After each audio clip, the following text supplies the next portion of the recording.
Hello नमस्ते। आज बात करेंगे एपोलो माइक्रोसिस्टम कंपनी के बारे में, इसके स्टॉक के बारे में। इस कंपनी का फंडामेंटल और टेक्निकल एनालिसिस करेंगे। आप अगर 2024 में इस स्टॉक पे निवेश करना चाहते हैं या ऑलरेडी निवेश करके रखे हैं तो ये वीडियो आपके लिए है। यहाँ पर आपको सबसे पहले आपको दिखाते हैं एपोलो माइक्रोसिस्टम का एक न्यूज़ आया है, latest news. Apollo Microsystems has been declared as a lower bidder for CNC kits by Munitions India Limited with a project worth of 72.26 crore. यहाँ पर आप देख सकते हैं एपोलो माइक्रोसिस्टम ने सबसे लोएस्ट बीड लगाया है एक प्रोजेक्ट पाने के लिए। ये बहुत अच्छी बात है। यहाँ पर skinner.in साइट पर आप यहाँ पर की पॉइंट देख सकते हैं इस कंपनी का। ये जो एपोलो माइक्रोसिस्टम कंपनी है वो 1985 से बिजनेस कर रहा है। इंडिया का लीडिंग इलेक्ट्रॉनिक्स कंपनी है, one of India's leading electronics mechanicals, engineering, designs, manufacturing and supply company. तो यहाँ पर आप देख सकते हैं ये जो कंपनी है इंडिया का लीडिंग कंपनी है इलेक्ट्रॉनिक सेक्टर में। यहाँ पर आप इस कंपनी का मार्केट कैपिटलाइजेशन आप देख सकते हैं 3,370 करोड़। एक मॉल कैप कंपनी है और इस कंपनी का आप पी रेशियो देख सकते हैं 87.6। ये बहुत ज़्यादा है। पी रेशियो मिनिमम 12 से 20 के आसपास होते हैं, तब जाकर एक कंपनी में निवेश करना सेफ माना जाते हैं। तो अभी पी रेशियो को देखकर ये लग रहा है इस कंपनी का स्टॉक प्राइस जो है बहुत ओवर वैल्यू हो चुका है, या हो सकता है इसका जो अर्निंग पर शेयर है वो बहुत ही कम है, इसलिए पी रेशियो बहुत ज़्यादा यहाँ पर दिखा रहे हैं। आगे जाकर इसके बारे में चर्चा करेंगे। ये जो कंपनी है अपने निवेशकों को हर साल 0.05% के हिसाब से डिविडेंड प्रदान करता है। बहुत कम होता है लेकिन देता है, ये बहुत अच्छी बात है। इस कंपनी का जो ROCE है, रिटर्न ऑन कैपिटल एम्प्लॉयड, वो है 12.6%। ये ठीक ठाक है। 20% से ज़्यादा होता है तो अच्छा होता है, लेकिन ठीक ठाक ही है, छोटा कंपनी है। और इस कंपनी का जो ROE है वो है 7.52%। ये भी ठीक ठाक है। 20% से ज़्यादा होनी चाहिए थी, लेकिन कंपनी के हिसाब से ठीक ठाक रिटर्न ही है। अपनी कैपिटल को यूज़ करके ठीक ठाक ही रिटर्न जनरेट कर पा रहे हैं।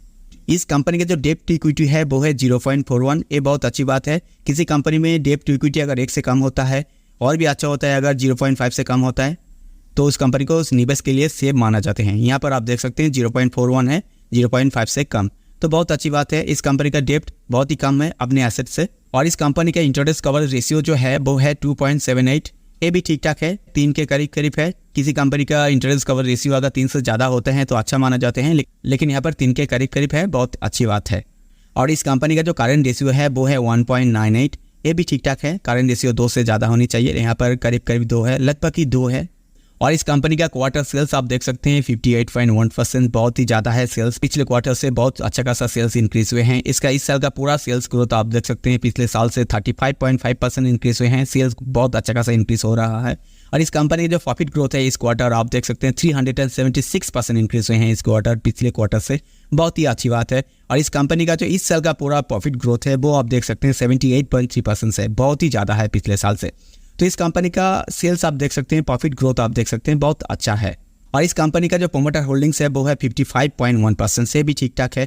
किसी कंपनी का प्रोमोटर होल्डिंग्स मिनिमम 50% होनी चाहिए, 50 से 60%। यहाँ पर 55 है, ठीक ठाक है। क्योंकि प्रोमोटर लोग कंपनी का ओनर्स होते हैं, फाउंडर्स होते हैं, कंपनी के बारे में सब कुछ पता होते हैं, क्या करेगा आगे जाकर अच्छा या बुरा, सब कुछ इन लोगों को पहले से पता होते हैं। तो इसका होल्डिंग देना बहुत ही ज़रूरी है। यहाँ पर ठीक ठाक है। और यहाँ पर एक खराब चीज़ है जो आपको गौर करनी चाहिए, जो है प्रोमोटर होल्डिंग्स जो है यहाँ पर देख सकते हैं 17.4% प्लेस करके रखे हैं। जो प्रोमोटर होल्डिंग्स है उसमें से 17.4% प्रोमोटर ने अपने स्टॉक को गिर भी रखे हैं। ये बहुत खराब चीज़ होती है कंपनी के लिए, ये नहीं होनी चाहिए थी, लेकिन यहाँ पर है। यहाँ पर आपको गौर करनी चाहिए निवेश करने से पहले। तो ओवरऑल जो फंडामेंटल पैरामीटर्स देखकर ये लग रहा है इस कंपनी का जो सेल्स है, प्रॉफिट ग्रोथ है, बहुत अच्छा है। नियर फ्यूचर इसका बिजनेस और भी तेजी ला सकता है, क्योंकि ये कंपनी इलेक्ट्रॉनिक सेक्टर में इंडिया का लीडिंग कंपनी है। तो यहाँ पर इसका बिजनेस अच्छा खासा हो सकता है नियर फ्यूचर, और इसका असर भी स्टॉक प्राइस पे देखने को मिल सकता है। बहुत अच्छा खासा लेवल पे इसका प्राइस हो सकता है। तो चलिए आप चार्ट एनालिसिस कर लेते हैं। यहाँ पर आप देख सकते हैं एपोलो माइक्रोसिस्टम का मंथली चार्ट। 2024 में इसका प्राइस था 11 रुपीज़ के आसपास, लेकिन 2 साल के अंदर इसका प्राइस जो है शार्प रैली करके ऊपर गया है, लाइफ टाइम हाई बनाया है करीब 160 रुपीज़ के आसपास। लगभग 13 गुना मुनाफा 2 साल के अंदर दिए हैं। आप देख सकते हैं कितना तेजी के साथ ये ऊपर गया है। उसके बाद आप देख सकते हैं यहाँ पर एक गिरावट आए हैं, प्रॉफिट बुकिंग यहाँ पर हुए हैं, फिर से दोबारा से ऊपर जाने की कोशिश कर रहा है। तो बात आती है नियर फ्यूचर इसका प्राइस कहाँ पर रह सकता है। इसका स्टॉक प्राइस ऊपर से लगभग 41% गिर गए हैं, 41% करेक्शन यहाँ पर आए हैं। आगे जाकर इसका प्राइस और भी गिर सकता है, और भी करेक्शन ले सकता है, या इससे ऊपर जा सकता है। चलिए आपको वीकली चार्ट पर डिटेल में दिखाते हैं। वीकली चार्ट पर आप गौर करेंगे तो एक पैटर्न बनते हुए देख पाएंगे।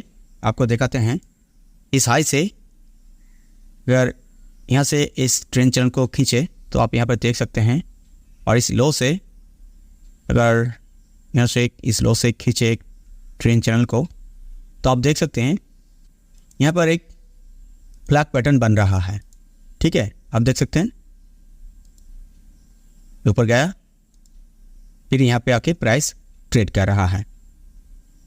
तो आप शायद ही जानते होंगे जब फ्लैग पैटर्न बनते हैं तो प्राइस का मूवमेंट ऊपर की तरफ चला जाता है, कंटिन्यू करता है इसका प्राइस ऊपर की तरफ। आपको दिखाते हैं गूगल पर, यहाँ पर लिख लीजिए फ्लैग पैटर्न।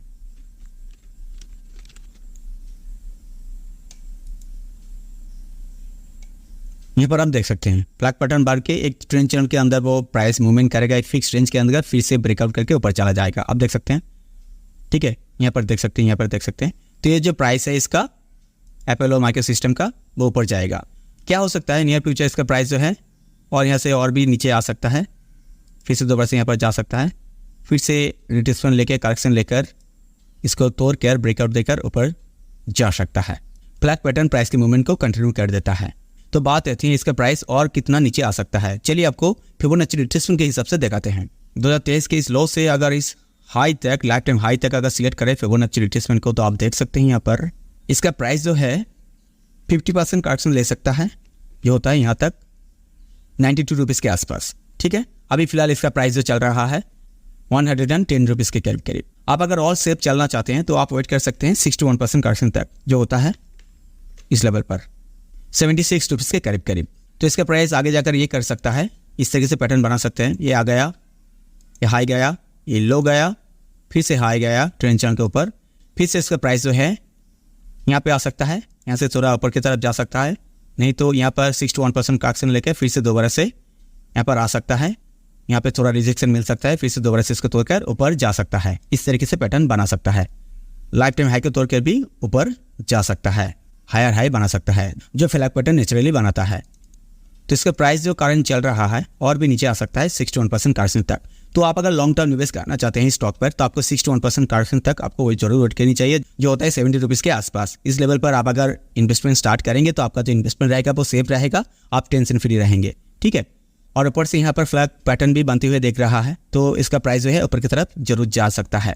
आप निवेश करने से पहले खुद से एक बार रिसर्च कर लीजिएगा, और आपका जो पर्सनल इन्वेस्टमेंट एडवाइजर है उससे एक बार कंसल्ट जरूर कर लीजिएगा। इस वीडियो में मैं आपको एजुकेशन पर्पस के लिए इन्फॉर्मेशन दे रहे हैं, ताकि आपको रिसर्च करने में थोड़ा आसानी हो, हेल्प मिले। मैं भी समय समय पर आपको इस स्टॉक के बारे में अपडेट देता रहूँगा। तो फिलहाल आज के लिए इतना ही, मिलते हैं नेक्स्ट वीडियो पर। तब तक के लिए बहुत बहुत धन्यवाद।